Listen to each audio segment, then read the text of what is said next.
pekerjaan akan kurang bagus kalau lengket di bingkai.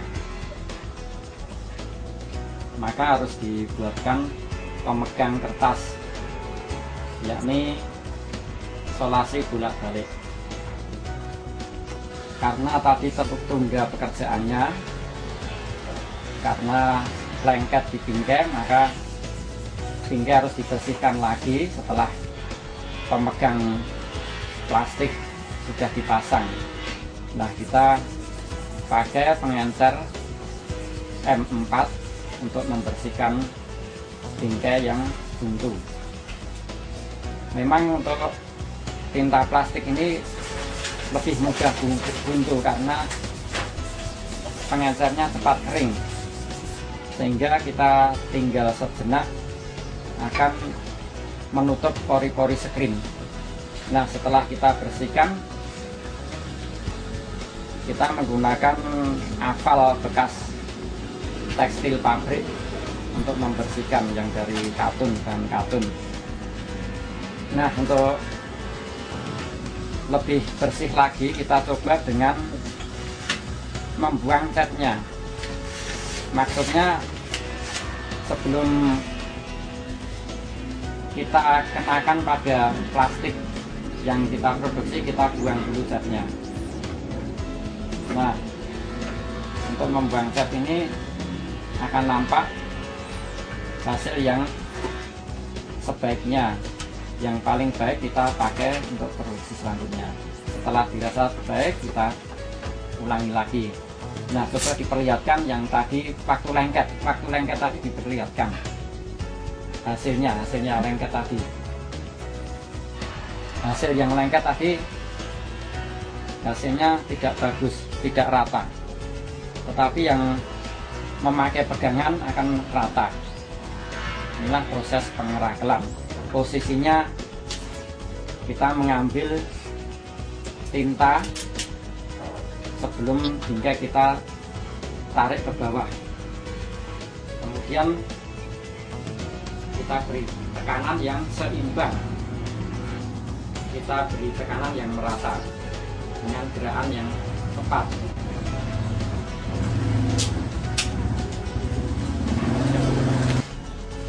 Langkah yang keempat adalah menyiapkan gambar atau corak. Sebenarnya teknologi sudah membantu banyak sekali pekerjaan menggambar, terutama dengan komputer. Untuk komputer mempunyai kelebihan banyak sekali, di antara teknik menggambar yang lainnya. Misalnya seperti hasil yang saya sampaikan di sini. Ini hasil dari komputer, baik di atas kertas kalkir maupun kertas biasa, merupakan printout dari komputer. Tetapi tidak ada jeleknya juga saya sampaikan penyiapan gambar yang lainnya yang mungkin bisa kita tangani tanpa komputer. Sebenarnya ada dua macam, yakni teknik gambar langsung di bingkai. Kemudian yang kedua adalah teknik gambar tidak langsung atau fotokopi, bisa dikatakan fotokopi. Gambar langsung merupakan gambar yang akan kita torehkan di bingkai klise. Ini bisa merupakan corak positif. Nah, kita memerlukan alat seperti kuas kecil maupun kuas besar. Untuk menggambarnya cukup kita memberikan lapisan ke screen. Tentu saja dibutuhkan ketelitian sendiri, tetapi biasanya kalau kita menggambar langsung itu hanya untuk corak yang sederhana. Jadi kita gambar langsung di screen untuk menutup pori-pori screen agar tidak dilalui cat. Yang kita gandai gambarnya tentu saja yang kosong, tidak ada lapisan emulsi yang ditorehkan di atas screen. Nah, ini menggambar langsung demikian. Ini menggunakan alat yang sederhana, pakai kuas saja. Nanti hasilnya paling corak yang kasar, corak yang besar-besar. Tapi untuk corak yang kecil, kita tidak bisa memakai cara gambar langsung. Gambar langsung yang selanjutnya, kita bisa mengoleskan terlebih dulu obat ader. Kita tuangkan ke atas screen keseluruhan, kemudian kita gambar pakai odol, pakai pasta gigi. Nah, nanti yang terkena pasta gigi itulah yang nanti menjadi gambar. Jadi kebalikan dari proses yang saya sampaikan tadi, kita menorehkan ke sini, ini untuk membentuk gambar secara negatif. Tapi kalau positif pakai pasta gigi tadi. Kemudian ada sistem yang lebih rumit lagi, adalah sistem fotokopi. Tentu saja kita memerlukan film yang dibuat sendiri. Bisa kita menggunakan mika semacam ini. Mika ini kita gosok terlebih dulu dengan semen agar permukaannya agak kasar, sehingga waktu kita menggambar bisa menempel di permukaan mika. Untuk tintanya, tinta bisa kita beli langsung yang sudah jadi seperti ini, namanya opak. Ini perlu kita cairkan lagi dengan menggunakan air biasa.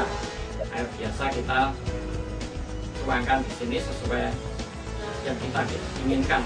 Kepekatannya cukup untuk bisa menutup agar cahaya tidak bisa masuk.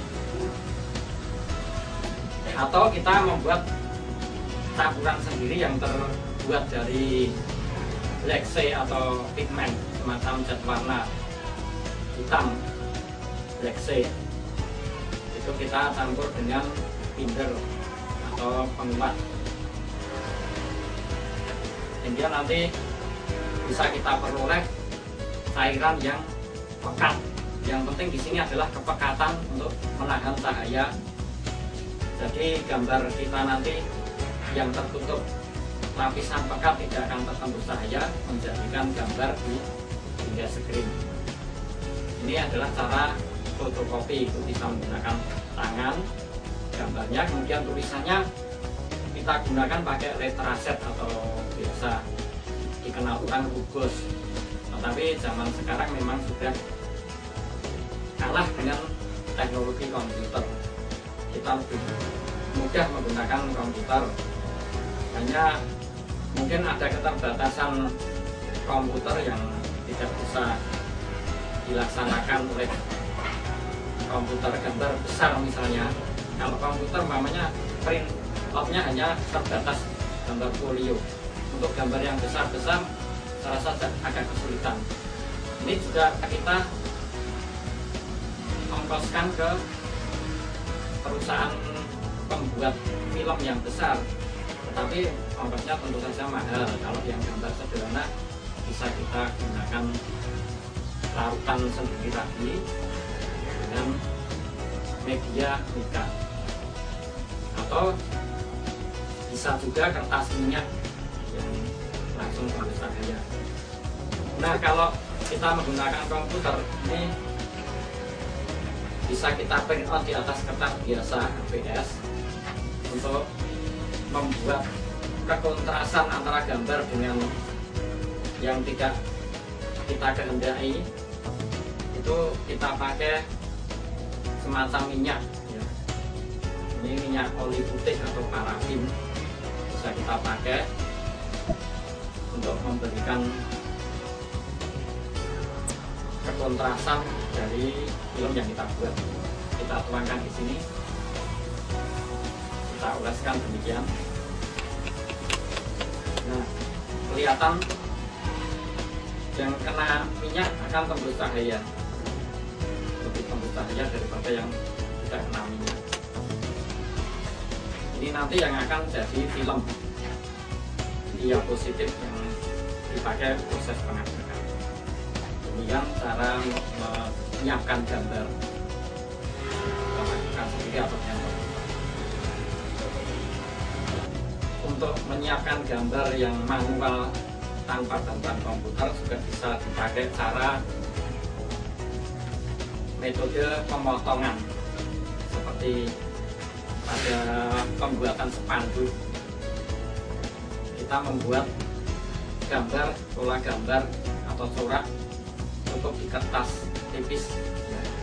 Yang penting kertasnya ini tidak bisa dilewati cat yang akan kita pakai nanti. Jadi pori-porinya cukup rapat, tetapi kertasnya sebaiknya yang setipis-tipisnya mungkin. Kita cukup menggunakan cutter dan untuk sketsanya kita buat pakai spidol.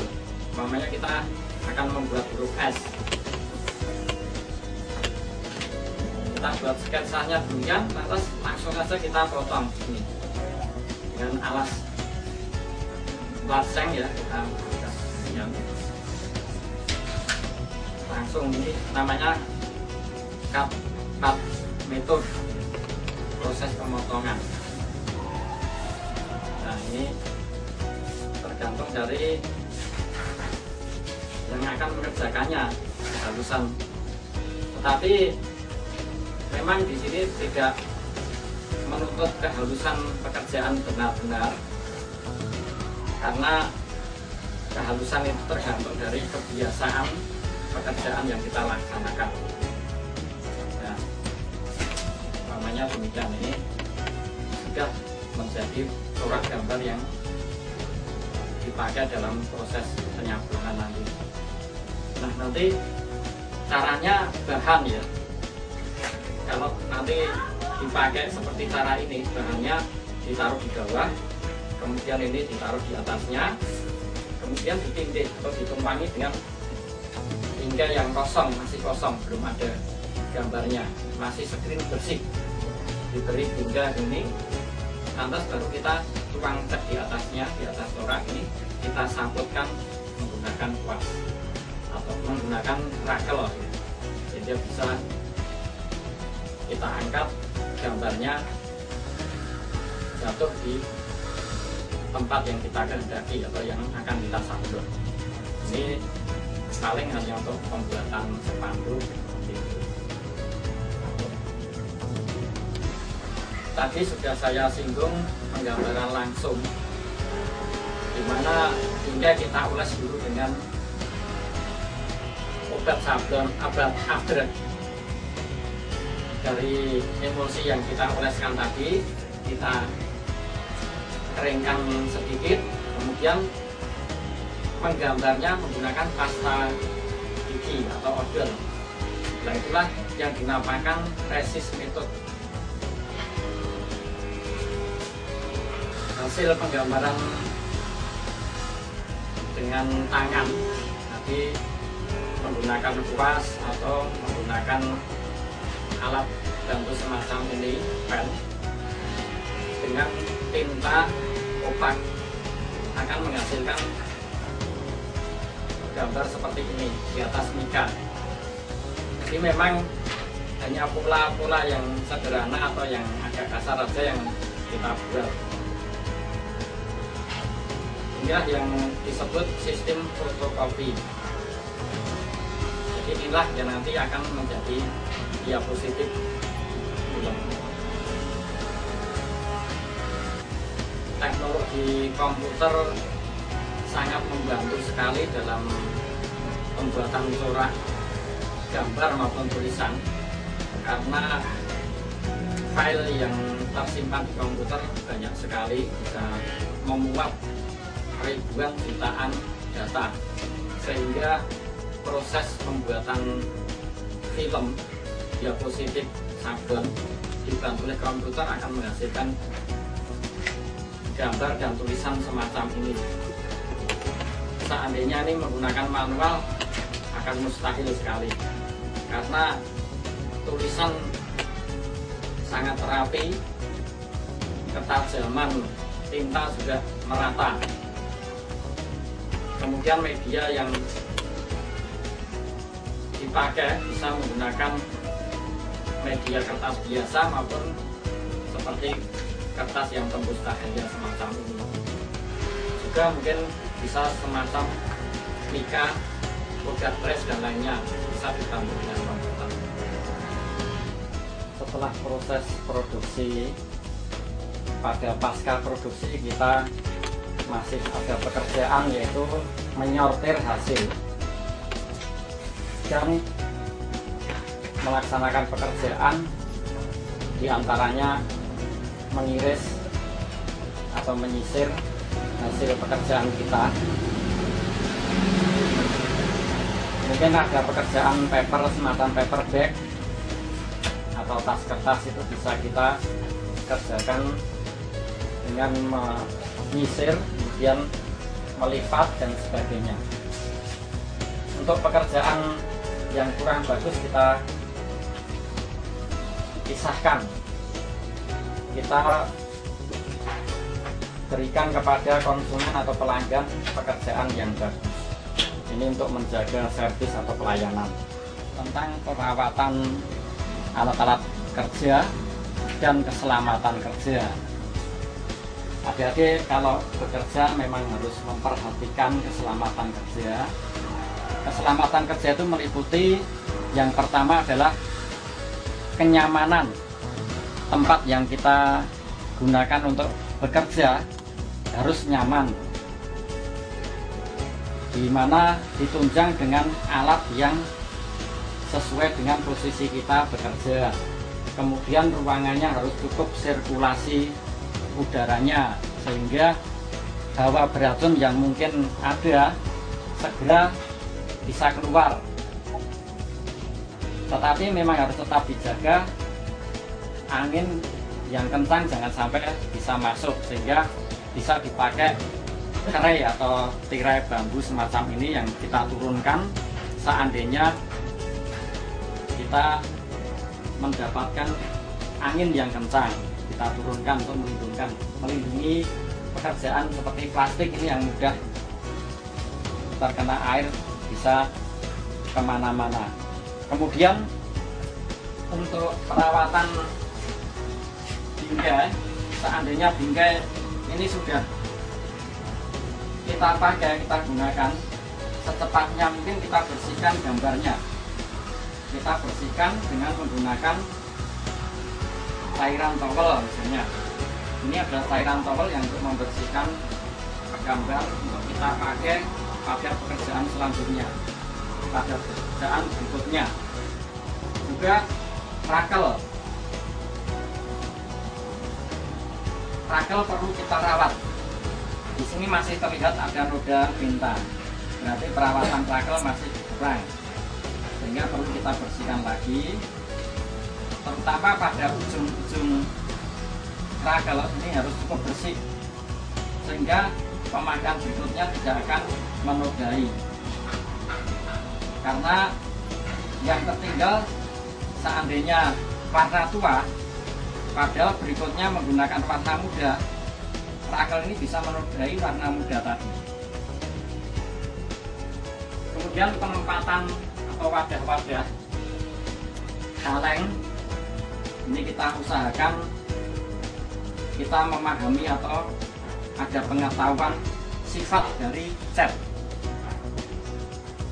Ada tinta yang tahan terhadap logam, ya, logamnya tahan terhadap tinta, ada. Tetapi ada juga zat-zat kimia yang apabila diletakkan di kaleng itu akan rusak kaleng. Sebaliknya ada juga zat atau tinta besar yang apabila diletakkan di plastik, plastiknya akan lumer. Nah, ini kita harus amankan dengan mewadahi pada tempat-tempat yang pas. Kekuatannya harus disesuaikan dengan sifat dari zat atau zat yang bersangkutan. Khususnya untuk zat kimia yang terutama untuk membersihkan pelangkan. Seandainya bingkai ini sudah kita pakai lagi, kita akan gunakan untuk pekerjaan lainnya. Kita bersihkan menggunakan zat campuran antara zat kaporit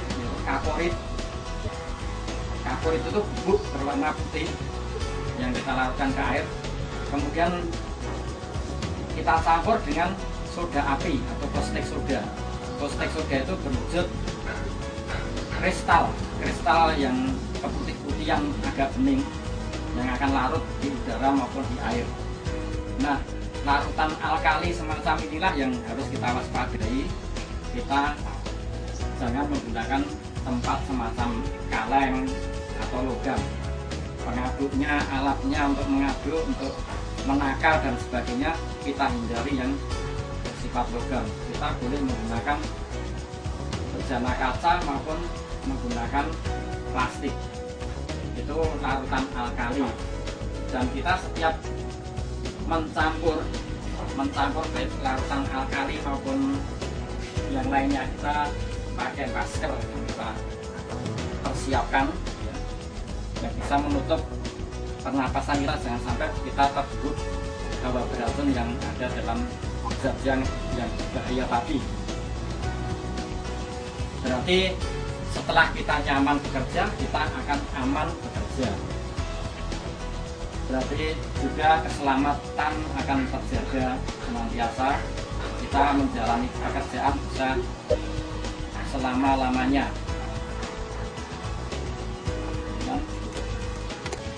Dari 7 langkah yang telah kita lampaui tadi, tentunya kita bisa mengambil kesimpulan bahwa sablon itu mempunyai banyak sekali kelebihan. Di antaranya modalnya sesuai dengan kemampuan kita, keterampilan juga tidak terlalu rumit. Dengan latihan yang sungguh-sungguh, kita akan terampil dalam cetak-mencetak media sablon. Kemudian untuk pengembangannya tergantung dari kita, karena sablon juga mengerjakan semua produk, baik itu kertas, kemudian plastik, kain, kaca, plat logam, kayu, kulit, dan lain sebagainya. Yang kesemuanya itu bisa kita raih pada konsumen